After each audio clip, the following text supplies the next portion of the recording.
Você vai, mas quando você volta, você já é uma outra coisa. Oi, tudo bem? Faz um tempão que eu não apareço aqui, né? Pois é, mas eu estou de volta. Hoje eu tenho um vídeo cujo objetivo é muito simples. Eu quero trazer conceitos de filosofia que integram muito o nosso cotidiano e a maneira que o mundo existe hoje como realidade, mas que por alguma razão as pessoas não têm tanta proximidade. Então, o objetivo desse meu vídeo é falar de maneira fácil, rápida e para aproximar algo que parece difícil da vida normal das pessoas. Então, eu quero falar primeiro sobre dialética, que é uma palavrinha que aparece em textos acadêmicos, textos não acadêmicos, textos de jornal, livro, jurídico, sei lá, e que muitas pessoas não compreendem o significado e um grande número compreende de maneira parcial, insuficiente e às vezes o contrário do que realmente significa. Então, isso acontece um pouco porque a gente aprende sobre dialética, ou deveria aprender na escola, no ensino médio, mas a maneira que é ensinada não é tão, digamos, atinente à sofisticação do termo como ele realmente é colocado. Bom, para falar de dialética, eu vou falar primeiro de Hegel. Hegel é um filósofo alemão, de onde hoje é a Alemanha, na época não era, que viveu entre 1770 e 1831, fez parte de um movimento chamado Idealismo Alemão e tinha como objetivo fundar uma filosofia que servisse para a compreensão do saber absoluto do mundo. Hegel tem uma grande contribuição para a filosofia. Ele escreveu alguns livros e o primeiro deles se chama Fenomenologia do Espírito. Esse livro realmente foi um marco da filosofia mundial e também influenciou outras ciências como psicologia, psicanálise, prática científica, estudos de tecnologia, tudo isso justamente porque a filosofia ela é uma ciência que influencia todas as outras maneiras de se pensar, justamente porque ela traz uma maneira de se pensar. Sobre isso, então, o que Hegel traz de maior contribuição é uma ideia de que tudo aquilo que é colocado para nós como normal, então tudo aquilo que é dotado de uma normatividade, aparece para a gente como normal, existe na verdade uma gênese a qual a gente tem que investigar. Então o Hegel ele se colocava contra algumas escolas de pensamento que acreditavam que existiam condições fixas e imutáveis que serviriam para qualquer experiência. O Hegel não acredita nisso, justamente porque ele diz que esse tipo de pensamento afasta a historicidade da vida e que na nossa vida cotidiana e na nossa vida real, na realidade, a gente não consegue afastar a historicidade, a sucessão dos acontecimentos do significado das coisas e por que elas existem.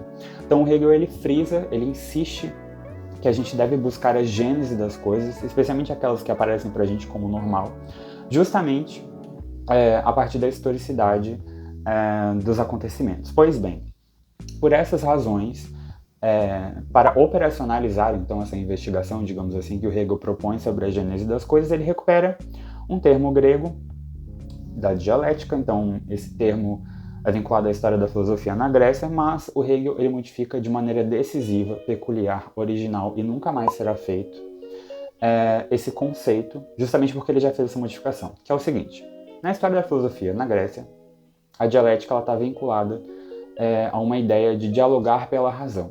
Então você entra no pensamento do outro, faz ele chegar a uma contradição e então reduz o pensamento do outro ao absurdo. Essa ideia, com algumas modificações naturalmente, mas essa ideia ela foi forte e prevaleceu durante muito tempo na Idade Média e chegou até Hegel com três elementos que a gente muitas vezes vê na escola, que é a tal da tese, antítese e síntese, que não, como eu disse, não detém um grau de sofisticação suficiente a respeito desse termo. Então, para Hegel, a dialética é uma forma de se pensar, na qual a contradição é o motor do movimento. É importante falar sobre isso porque isso é contraintuitivo para a gente.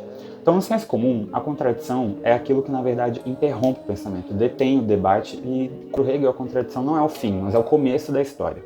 Então, ele fala, então, que a contradição estaria num patamar de pensamento em movimento. E esse movimento é pautado da seguinte maneira: existe algo ou alguém que produz um significado, ele faz um movimento de contradição, de antítese, né? Destrói o seu próprio conceito, para depois fazer um segundo movimento chamado retorno a si, mas no qual ele já possui um novo patamar de complexidade.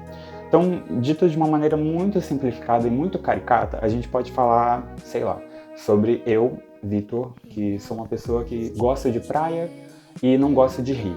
E aí um belo dia eu vou ao rio e aí eu descubro que eu gosto do rio. Então eu tô aqui, eu gosto de praia, não gosto de rio. Aí um belo dia eu produzo a antítese do que eu sou. Eu vou até o rio, que é o lugar que eu não gosto. E aí chegando lá, eu descubro que eu gosto muito. Então quando eu volto, eu sou um novo Vitor. O Vitor que gosta de praia e gosta de rio.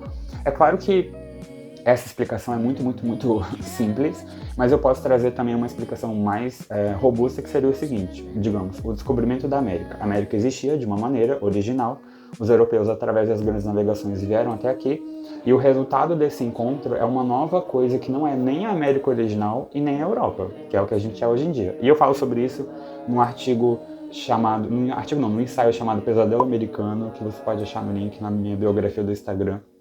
Acesse, tá lá, é muito legal esse artigo, eu tenho muito orgulho dele, ele é muito legal.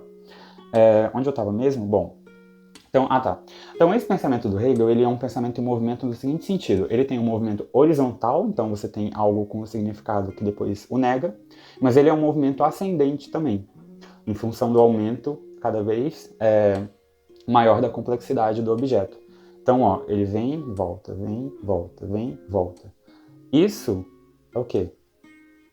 É uma espiral em movimento ascendente. É assim que você pode classificar a dialética do Hegel e o seu pensamento. Bom, por que esse pensamento, essa forma de se pensar, esse resgate da dialética do Hegel e a maneira como a dialética é nos dias de hoje é tão importante para a história mundial? Bom, eu arrisco dizer que não existiriam celulares se o Hegel não tivesse chegado a essas conclusões, porque essa filosofia foi uma filosofia que impulsionou muito a experimentação científica.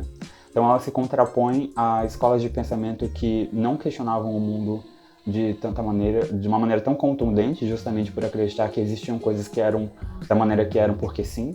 Então ele coloca tudo sob dúvida, então não existe nada que é da maneira que é porque sim, tudo pode ser questionado e inclusive tornado mais complexo, reinvestigado, reentendido, reinterpretado, tudo, e isso fomenta teoria científica muito mais baseada em experimentação, muito mais baseada em teste, muito mais baseada em você realmente buscar a gênese das coisas, como eu disse.